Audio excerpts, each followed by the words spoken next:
स्वागत है आपका हमारे YouTube चैनल पे और हार्दिक अभिनंदन है। दोस्तों, आज मैं फिर एक ऐसी नई वीडियो लेकर के आपके साथ उपस्थित हुआ हूँ। दोस्तों, आज की जो वीडियो है वह बहुत ही अद्भुत वीडियो है और ऐसी ज्ञानवर्धक वीडियो है जो पहेली के रूप में जोड़ी गई है। तो चलिए दोस्तों, आपका ज़्यादा समय नहीं लेते हुए वीडियो शुरू करते हैं। दोस्तों, पहेली है कि नीचे मंदिर ऊपर पहाड़, जिस पर चढ़ रहे नर 5 और नारी चढ़ रही एक साथ उतरे नहीं और वह नर भय उदास। दोस्तों, इस पहेली का अर्थ समझिए। ये पहेली किस कथा से जुड़ी हुई है और किस चीज पे ये पहेली है वो घटती है और क्या इसका अर्थ होता है, ये समझिए। तो चलिए दोस्तों, इस पहेली का जवाब है मैं एक कहानी के रूप में सीधे शब्दों में आपको बताता हूँ। बहुत ज्ञानवर्धक कहानी है, जरूर सुने। दोस्तों, यह प्रश्न उस समय का है जब एक बार दुर्योधन अपने पिता धृतराष्ट्र के पास जाता है और कहता है कि हे पिताश्री, जब बड़ा पुत्र ही राजगद्दी यानी सिंहासन का मालिक होता है तो छोटा पुत्र क्यों नहीं होता? क्या आप अंधे थे, इस वजह से नहीं राजगद्दी के मालिक हुए थे? आपके अंधेपन की वजह से क्या पांडु को युवराज बना दिया था? लेकिन अब मैं तो सही हूं, इसलिए राजगद्दी का मालिक मुझे बनाया जाना चाहिए, युधिष्ठिर को नहीं बनाया जा सकता। तो दोस्तों, दुर्योधन एक चाल चलते हैं कि हम पांडवों को मारकर उसका वंश ही खत्म कर देते हैं। दुर्योधन ने यह सोचा था और यह काम करने के लिए दुर्योधन के मामा जो शकुनी था उनको सौंपा था और उनकी सहायता से पांडवों की मारने की साजिश रची थी। तो शकुनी मामा धृतराष्ट्र से कहलाते हैं पांडवों को कि वाराणवत नाम के स्थान पर एक उत्सव का आयोजन रखा गया है और उस उत्सव को देखने के लिए धृतराष्ट्र ने माता कुंती और युधिष्ठिर को वहां जाने के लिए कहा था। धृतराष्ट्र के कहने पर माता कुंती व 5 पांडवों को वहां जाना पड़ता है। इस प्रकार से पांडव वाराणवत स्थान पर चले जाते हैं। वाराणवत नाम एक गांव होता है और वहां पर पहाड़ी क्षेत्र होता है।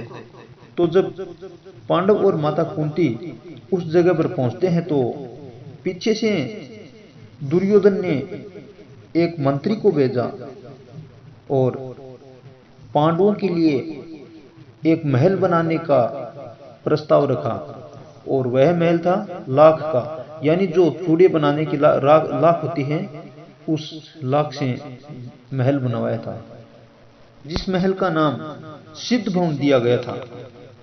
श्रोताओं, दुर्योधन की इस चाल के बारे में विदुर जी को पता चल जाता है और विदुर जी ने पांडवों को बता दिया था कि दुर्योधन आपके साथ चाल चलने वाला है और युधिष्ठिर भी देखना चाहता है कि दुर्योधन हमारे साथ अच्छा करता है या बुरा करता है।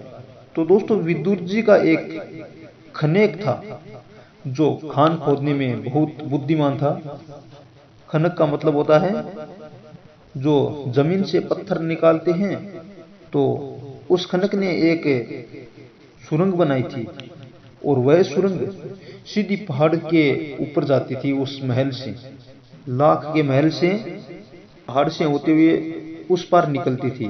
तो दोस्तों, जब लाख वाला महल बनकर तैयार हो गया तो वह महल की दीवारों को देखने के लिए युधिष्ठिर है वो वहां पे आते हैं और वह पूरी दीवारों को लाख से बनी हुई देखते हैं। युधिष्ठिर को पता चल गया था कि यह महल लाख का बनाया हुआ है, लेकिन फिर भी युधिष्ठिर ने अपने भाई और माता को वहां उस महल में रुकने के लिए कह दिया। 5 पांडव और माता कुंती उस महल में रहने लगे। और दोस्तों, जिस रात को दुर्योधन है वो लाख के महल को आग लगाना चाहता था, उससे पहले माता कुंती ने उस महल में गृह प्रवेश का आयोजन रखा, जिसमें पूरी नगरी और गरीब लोग हैं वो खाने व दान दक्षिणा के लिए वहां पे आए थे। तो सभी लोगों ने वहां पे खाना खाया और वहां से चले गए। लेकिन वहां पे एक भीलनी और उनके 5 पुत्र थे जो नशे में ज्यादा धुत हो गए थे, और वह पांचों उस महल में ही सो गए।